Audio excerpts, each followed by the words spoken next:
Наргиза Сүлейманова көп жылдан бери чеберчилик өнөрдү аркалап келет. Мындан сырткары шаарыбыздагы номер 16 кесиптик лицейде жаш дизайнерлерге сабак өтүүнү да колго алган. Бул кесип күндө жаңыланууну жана изденүүнү талап кылгандыктан окуучуларга кошулуп өзү да ар дайым аракеттенүүнүн үстүндө жүрөт.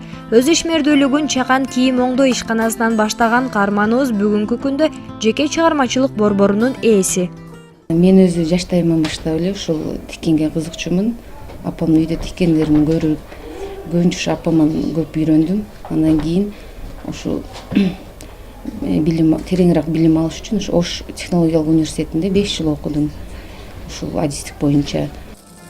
Мурда улуттук колориттеги кийимдер той аштарда гана кийилген болсо, бүгүнкү күндө модага айланып ар бир айым менен эркектин кийим текчесинен кезиктирүүгө болот. Албетте этникалык кийимдердин сакталып калышына уз айымдардын салымы чоң. Азыркы мезгилде улуттук кийимдерге көбүрөөк көңүл бурултат. Ошондуктан бир гана той кишилерге эмес, күнүмдүк кийимдерге дагы улуттук орнаменттерди кошуп тигип атабыз.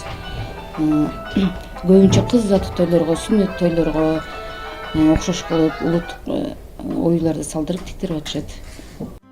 Ар бир элдин маданиятын өзүнө камтыган улуттук өзгөчөлүктөрү болот. Алар адамдын сулуулугун жандантып, көркүнө көрк кошот. Чынында кийим үлгүсүн жаратуу оңой эмес. Ал дагы идеянын жаралышын, иштелишин, ойлонушун талап кылган бир топ процесстен кийин гана пайда болот. Ошондуктан каарманыбыз ар бир эмгегине чоң күч сарптайт. Алгач кебезге оймо түшүргөндөн кийин ал кебездин түшүргөн оймо даана көрүнүшү жана да кооздугуна кооздук кошуу максатында мына ушундай жылтыраган таштарды үстүнө коюп, атайын жылытылган үтүк менен басып чыгат экен.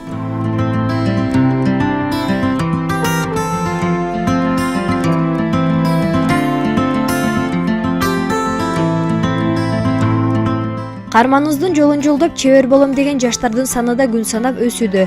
Алардын бири Алтынай. Ал өзү да ушул кесиптик лицейди бүтүргөн. Учурда Наргиза Сүлеймановага шакирт болуп, чеберчиликтин сырларын тереңдеп үйрөнүп жаткан кези. Ушул жерде окуп, окуу жайды бүткөнмүн. Эжеке менен андан кийин ушул жерде эжеке менен кошо иштеп жатам.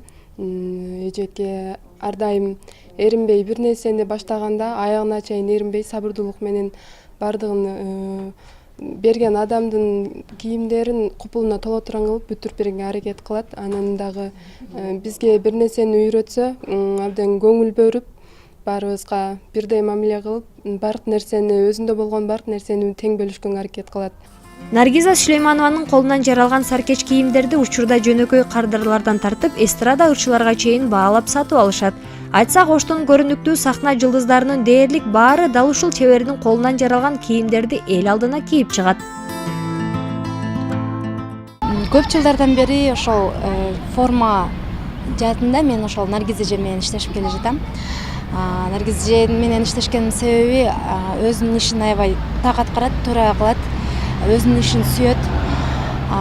Ошондуктан мен ага дайыма ишенем. Кандай костюм тиктирбейин, барып ушундай деп айтсам, ал мени айттырбай эле түшүнөт. Каарманыбыз талыкпаган эмгектин артынан 2014-жылы Ош шаардык мэриясы тарабынан кылым чеберлери көргөзмө сынагында 3-орунда. 2015-жылы Ош шаардык жаштар иштери боюнча комитети тарабынан Ош шаарындагы дизайнерлер арасында өткөрүлгөн Fashion Show 2015 мода көргөзмө сынагында эң мыкты балдардын кийими номинациясын жеңип алган. Бул каарманыбыз үчүн чек эмес, дагы да алдыда ушул сыяктуу көптөгөн ийгиликтерди багындырат деген ишеним чоң. Алтынча Чажы Маматова, Толкунбек Асылбек уулу, Аруу таң программасы.